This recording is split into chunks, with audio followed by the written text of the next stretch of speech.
ఆ రోజు మన కలెక్టర్ ఆఫీస్ నుంచి ఫోన్ వచ్చింది ఇంటికి. సార్ మీటింగ్ ఉంది రావాలని చెప్తే అలాగే నేను వచ్చేస్తానని చెప్పారు. అప్పటికే కార్ ఏదో రిపేర్ అయ్యింది.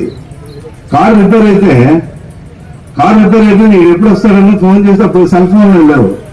వెళ్ళిపోయిన వాడికి డ్రైవర్కి ఫోన్ అంటే ఫోన్ లేదు, కరెంట్ ఫోన్ లేవు ఆ రోజుల్లో. అప్పుడు కార్ రిపేర్ వెళ్ళింది, ఇంకా రాలేదని చెప్పేసి పోలీస్ అంతా ఉన్నారు. వెళ్ళిపోయినా నాగరానికి పోలీసు అని చెప్పేసి ఆయన వెళ్ళిపోమన్నారు. అప్పుడు డాక్టర్ ప్రసాద్ అనే బొంపడు ప్రసాద్ అని ఒక ఆయన ఉండేవాడు. ఆయన చిన్న సుజుకి చిన్న ఉంది, చిన్న బండి, దానికి ఏదో అంటారు చిన్న బండి, లోనా. ఆయన డాక్టర్. ఆయన లోనా బండి మీద వచ్చి కలెక్టర్కి వెళ్ళిపోయిన వ్యక్తి ఈయన. ఒక మంత్రిగా ఉండి లోనాతోని ఇలా వెళ్ళిపోయి కలెక్టర్కి వెళ్ళిపోయి అందరూ ఆశ్చర్యపోయారు. ఇది కలెక్టర్ ఇదేంటి ఇలా వచ్చారండి. పర్వాలేదు అలాగైతే కూడా అంత నిరాడంబర జీవి. నేను వచ్చినప్పటి నుంచి అమ్మ ఒకటే మాట అంటూ ఏడుస్తుంది, ఒరే నాన్న లేదురా భయంగా ఉంది అంటుంది. నేను తమ్ముడు చాలాసార్లు చెప్పడానికి ట్రై చేసామండి అమ్మకి, అమ్మ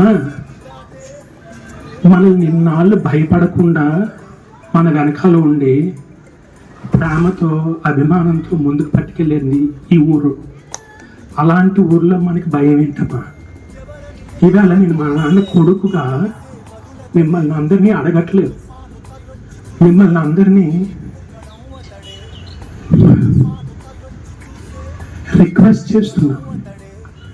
అమ్మని నాన్నని ఎలా చూసుకున్నారో తమ్ముడు ఇక్కడికి వచ్చిన తర్వాత వాడిని అలాగే చూసుకోవాలని మిమ్మల్ని అందరినీ అడుగుతుంది.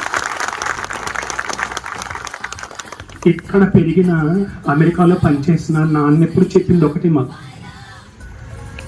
ఎక్కడైతే నీతి ఉంటుందో ఎక్కడైతే నిజం ఉంటుందో అక్కడ భయం ఉండదు. నాకు భయం లేదు, ఎందుకంటే నాన్న నీతి నాన్న నిజాయితీతో బతికిన మా ఇంటికి కానీ ఈ ఊరికి కానీ భయం లేదు. మనందరం కలిసి ఉండాలని, మనందరం ముందుకి ఇందాకలా ఆయన చెప్పారు సిక్కోలు సూర్యుడు అస్తమించాడని, అలాగే అస్తమించిన సూర్యుడు మళ్ళీ వస్తాడు.